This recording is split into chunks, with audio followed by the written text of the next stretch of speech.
1차 꿈, 변신 로봇, 기적, 터닝포인트 삶의 목적. 네, 저희 선배님들은 길, 생활, 보물, 좌표 굉장히 다양한 대답들을 적어주셨는데요. 자, 저희 뭐 강태호 씨부터 한번 1차 어떤 의미인지 들어볼게요. 네. 간단하게 하는 거죠? 네. 1차 끝났으니까 2차 가야죠. 2차 가야죠. 이제 지금까지 국제기능표기는 1차고요.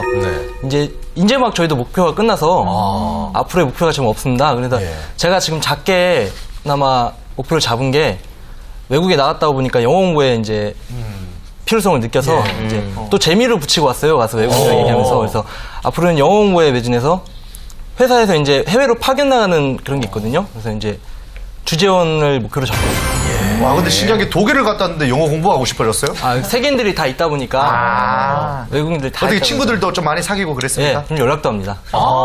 그래서 영어의 필요성을 더 느끼는 걸 수도 있겠네요. 필요하죠. 자, 옆에 계신 이규철 씨 꿈이라고 적어주셨어요.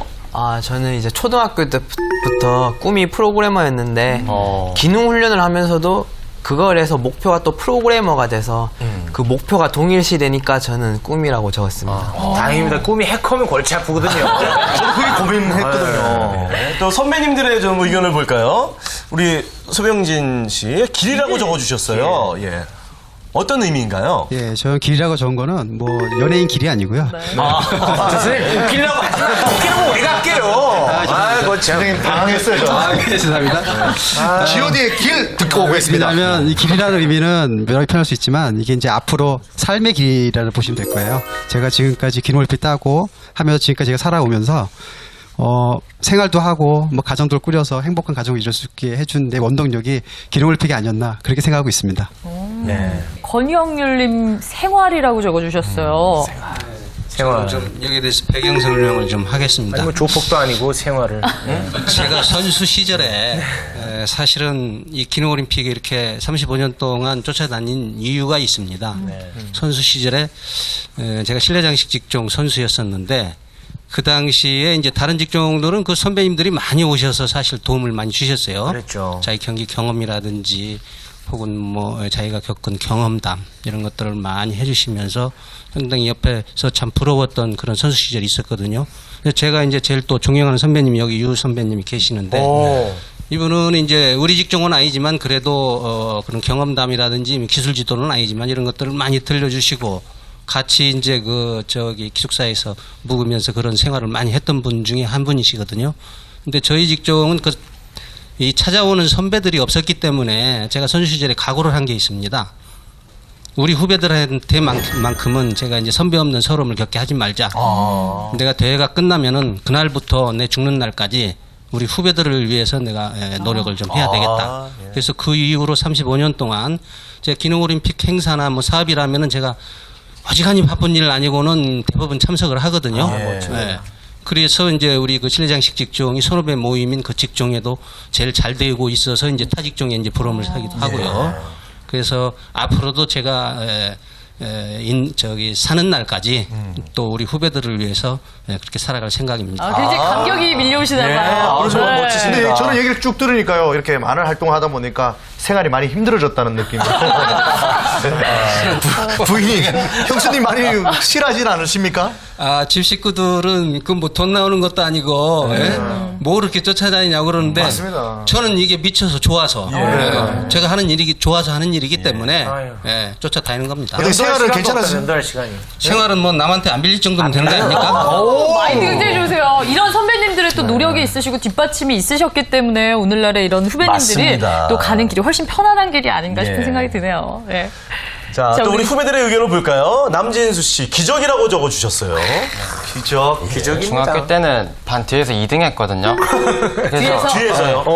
그래서 이렇게 될 거라고 정말 상상도 못 했는데 어느샌가 지금 보니까는 국제대회에서 1등도 하고 대기업에 입사도 하고 정말 기적적인. 정말 기적이네요. 진짜 기적이야. 부모님은 댁에서 뭐라고 하시나요? 그래서 저한테는 안 하시는데 그냥 만나시는 분마다 전화하면서 막 자랑하시고 우리 아들은 얼마나 뿌듯하실까요? 우리 아들 그렇게 공부 안 하더니 드디어 잘 되고. 위에서 그 2등 할 때는 주변에서 얘네 어머니 아들이 있는 것조차 몰랐어요. 주변 분들이. 딸만 키운다고 얘기했잖아요. 딸 부잣집이라고. 그 뒤에서 같이 했던 2등이잖아. 뒤에 했던 1등은 뭐 합니까 지금? 걔는 장미반이라고 왜 슬픈 걸 물어봐요? 그거 잘안 됐대요. 아이. 자, 그럼 요 분위기를 몰아서 우리 김은영 씨가 또 삶의 목적이라고 적어주셨어요. 저는 좀 동기들보다는 여러 번 대회를 나간 축에 속해요. 9년 동안 했다고 말씀드렸다시피 예선전 지방대회를 한 6번 정도 나갔고요. 전국대회 본선을 3번 나갔어요. 그래서 너무 많이 나가고 많은 세월이 필요해서 항상 1년마다 전국대회는 열리는데 봄에 예선전을 하고 가을쯤에 본선을 하는데 그냥 해마다 저는 대회를 해서 제 삶의 목적인 것 같아요. 근데 이제 그 목적을 국제대회에서 금메달로 이루신 거잖아요. 네. 그럼 앞으로의 목적은 또 어떤 게 될까요? 더 많이 배워야 된다고 생각을 해서 아직도 모자르다. 이번에 세계대회 때 너무 많이 충격을 받고 배우기도 많이 배우고 또 자신감도 얻고 그래서 더 많이 응용해서 단계로 나가야죠. 2차로요. 네. 세워서 혹시 오해하실까 그러는데 뭐 많은 세월 흘렀다 해서 나이가 40쯤 되는 줄 알까 봤는데 23입니다. 예. 많은 분들이 워낙 어리다 보니까. 그럼 언제 준비하신 거예요? 처음엔 중학교 2학년 때 첫 출전. 아니, 어떻게 그런 걸 그때 생각을 하고 준비를 하게 되는지. 그렇죠. 체육 시간 그게 너무 신기해요. 저는 어머니께서 이쪽에 종사하고 계셔가지고. 네. 자, 지금까지 18번째 종합 우승의 쾌거를 알려준 우리 국제기능올림픽 국가대표 선수들과 함께한 토크릴레이 톡앤톡이었습니다. 독일에서 열린 제42회 국제기능올림픽 대회에서 37개 종목에 출전, 금메달 12개, 은메달 58개, 동메달 6개, 장려상 14개로 종합 우승을 거두며 자랑스럽게 귀국한 대한민국 선수단. 대한민국의 잔치였다고 할 만큼 모두가 선전해준 자랑스러운 대회였습니다. 이번 대회를 마치면서 저는 사실 더 많은 청소년들이 숙련 기술을 통해서 미래의 꿈을 키워나갔으면 하는 그런 바람을 갖게 됐습니다. 그런데 문제는 사실 우리 현실은 굉장히 좀 어렵습니다. 어떻게 보면 기술을 경시하고 능력보다는 학벌을 존중하는 그런 사회다 보니까 아직 그 청년들이 선뜻 그런 쪽으로 택하지 못하는데 특히 숙련 기술 이쪽에 대한 전체적인 인식 개선이 아주 시급하다고 생각을 하고 있습니다. 대회를 치를 때마다 우수한 성적을 보이는 대한민국 선수들. 우리나라를 견제하는 유럽 등 다른 나라의 실력도 점점 높아지고 있다는데요. 긴장된 상황에서도 모든 경기를 잘 치러낸 선수들의 모습에서 기술 강국 코리아의 미래를 엿볼 수 있었습니다. 자, 오늘 특별한 출연자분들을 모신 만큼 우리가 생각하는 기술직에 대한 현주소를 알아보는 시간을 마련했죠. 네, 생각해보면 예부터 사실 우리나라 사람들은 기술직에 대한 양면성적인 그런 생각을 많이 가지고 있었던 것 같아요. 네. 부모님 세대의 경우는 기술직보다는 사실 사무직이나 전문직을 선호하는 분위기가 굉장히 컸었죠. 네, 아까도 나온 얘기지만 무엇보다도 누구나 이 기술에 대한 중요성은 인식을 하면서도 실제 그 기술과 기술인에 대한 인식은 좀 많이 부족하지 않나 그런 생각을 해봅니다. 네, 그래서 제가 준비를 해봤습니다. 기술에 대한 선입견 첫 번째 아이콘 빠밤 화이트 컬러 vs 블루 칼라. 네, 첫 번째 아이콘은 바로 블루 칼라 대 화이트 칼라인데요. 자, 교수님께서 좀 설명을 해주셔야 될 것 같아요, 이 부분에 대해서.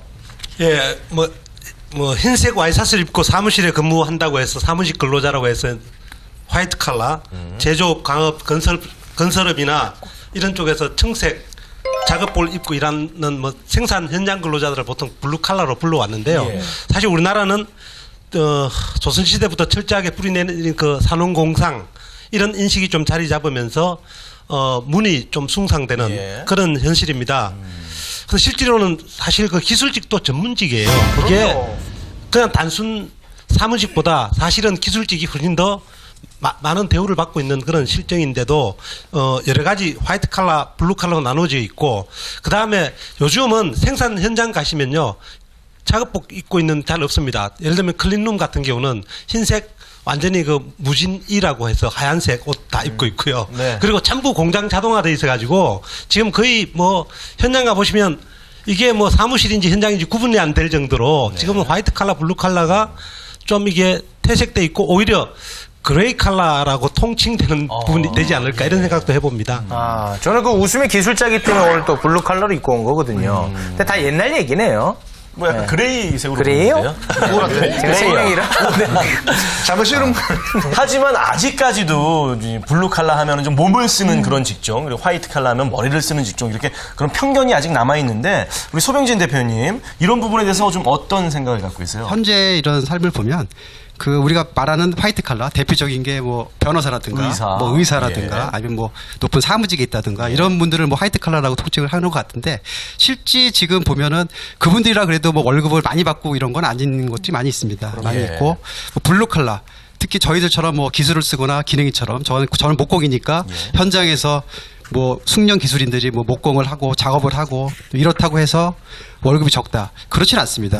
지금 현 시대에서는 자기 숙련 기술이나 자기 능력이 있다면 뭐 어느 블루든 화이트든 이런 게 중요한 게 아니고 자기가 능력이 있는 한도 내에서는 충분히 보상이 따르고 생활이 풍족해지지 않을까 그렇게 생각하고 있습니다. 맞습니다. 그렇죠. 대표님 생각도 있는데요. 제 생각에는요.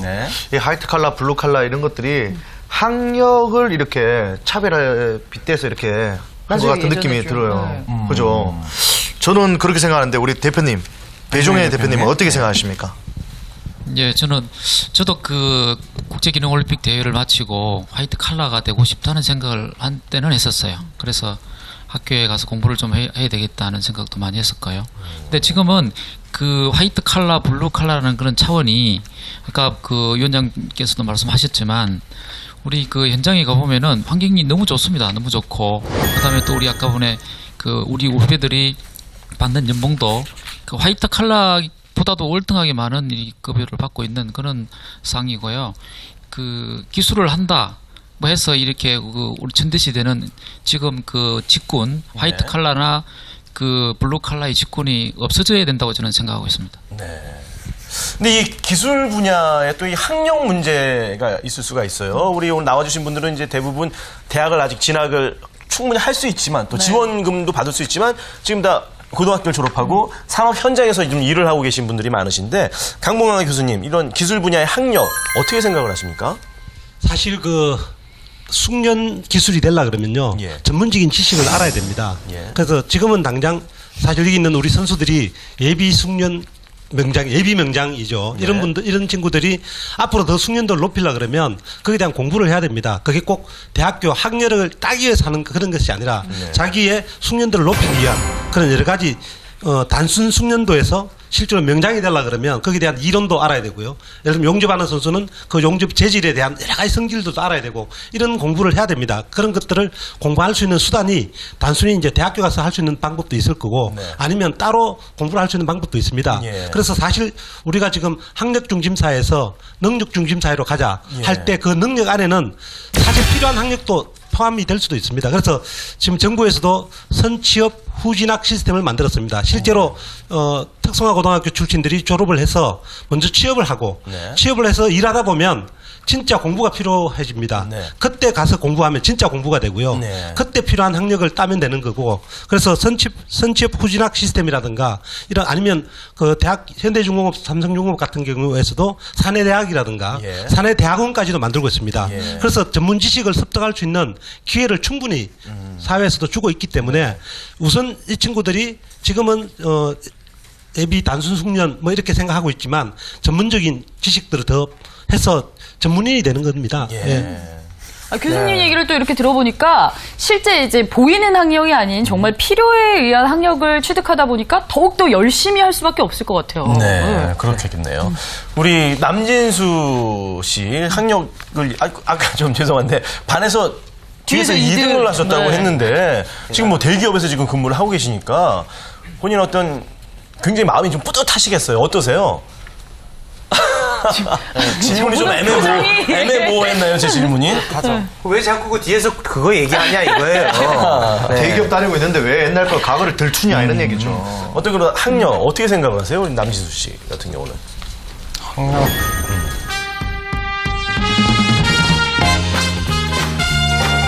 대학 교수님 앞에다 두고 너무 그런 얘기를 하지 마시고요. 깜짝 놀랐네. 수고하세요.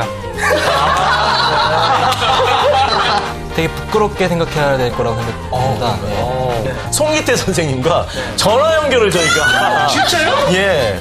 10년 전에 이렇게 배 나올 줄 알았습니다. 학교에서 지원도 안 되니까는 그래서 선생님 사비로 오피스를 잡으셔갖고 네. 저희 선수 총 감독님이세요. 네.